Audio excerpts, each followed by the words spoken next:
early morning kayak session. Trying to do a little kayak fishing this morning on this new body of water, and fishing for bass, but I'm fishing flies and lures. Hadn't caught anything yet. The temperature dropped by 30 degrees since yesterday, so I think it may have affected. I'm gonna change up my tactics, go a little bit more slower, maybe using some plastic worms and things like that. I was hoping to get a top water fly rod bite, you know, because that's always fun. But we also are going to talk about some safety gear, mainly the snipe, but we're going to go over some other things, talk about some other equipment I carry just for safety on my PFD.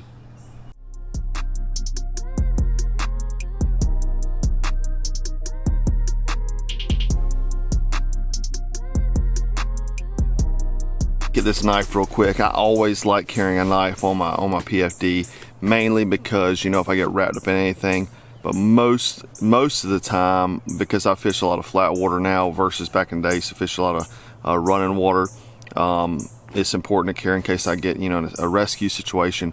But for me now, flat water is always good to have a knife. We know that, you know, if you're watching the channel, you're into survival, you know how important a knife is, like cutting the you know, tag end off when I'm tying on flies or lures and things like that. This one, this is the Imlay Rescue design, you know, search and rescue swift water and for recreational rope activities.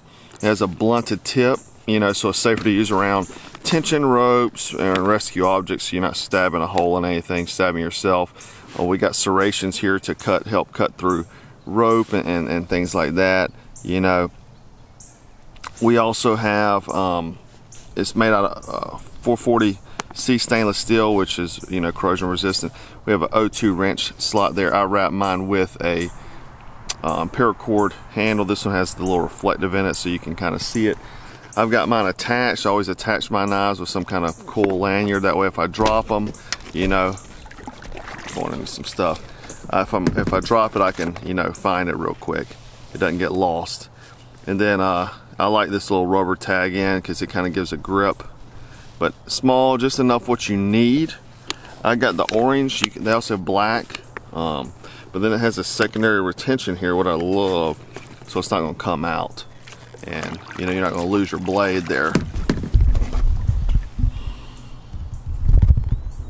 The other thing I like about this blade is that it'll attach to that little PFD patch there with a clip, or you can clip it on yourself. You can clip it on a lot of different ways. I always like to have mine up high so I know where it is and I can grab it really quick. Something else I always like to carry with me is a first aid kit. Something like this large first aid kit from our video sponsor today, Survive Wear.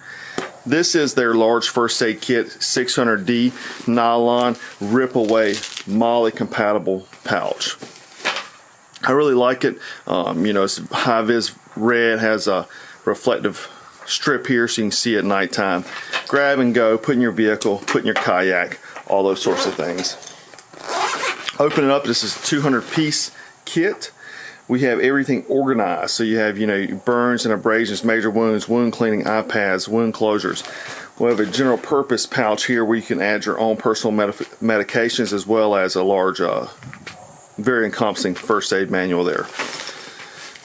Looking inside, you have a takeaway 50-piece kit that comes with it, so if you're on the go, you can take this kit. It even includes a CPR barrier. We have another CPR barrier here, and like I said, all the different organization you have here.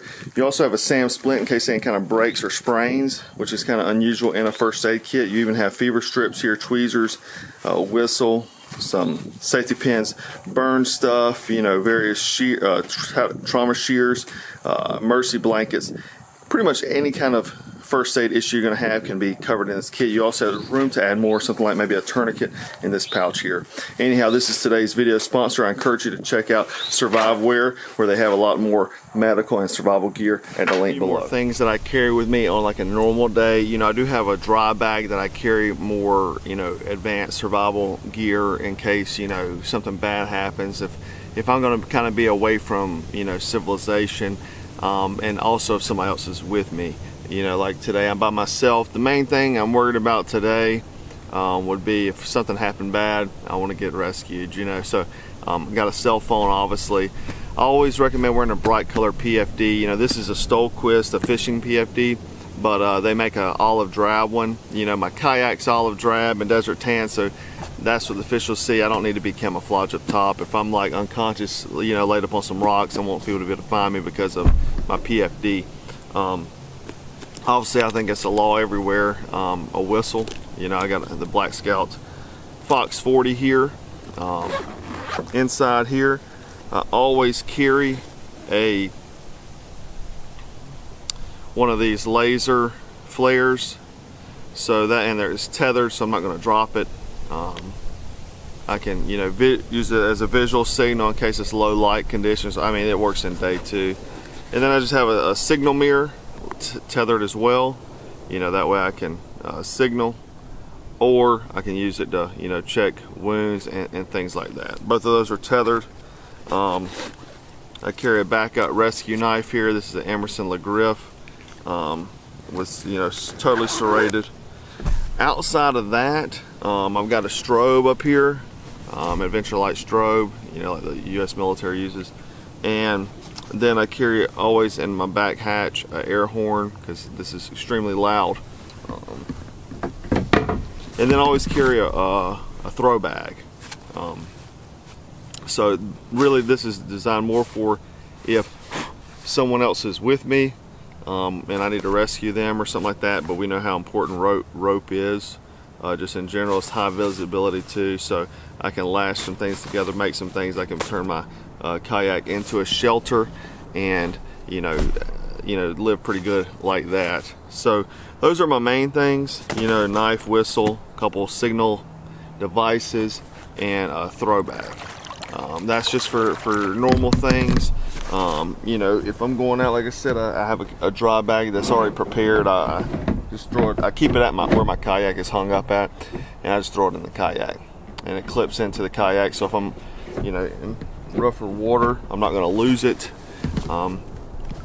So that's pretty much that. But outside of that, I really highly recommend this Imlay rescue knife. I love it. I used to have a Gerber. Gerber was the only people that I knew that made like a rescue type knife. So I was very excited when I seen that. Attaches like to the patch. You can attach it to yourself, you know, scuba diving, whatever you want, you know. It's just a great piece, and I definitely recommend wrapping the handle because it gives that, you know, grip. I like the bright colors, obviously. Can't stab myself with the blade. And we did start catching some fish after I went to worms. You know, that 30-degree drop, I think, really affected what we had going on. So anyhow, guys, hope you enjoyed this video, and thanks for watching Black Scout Survival.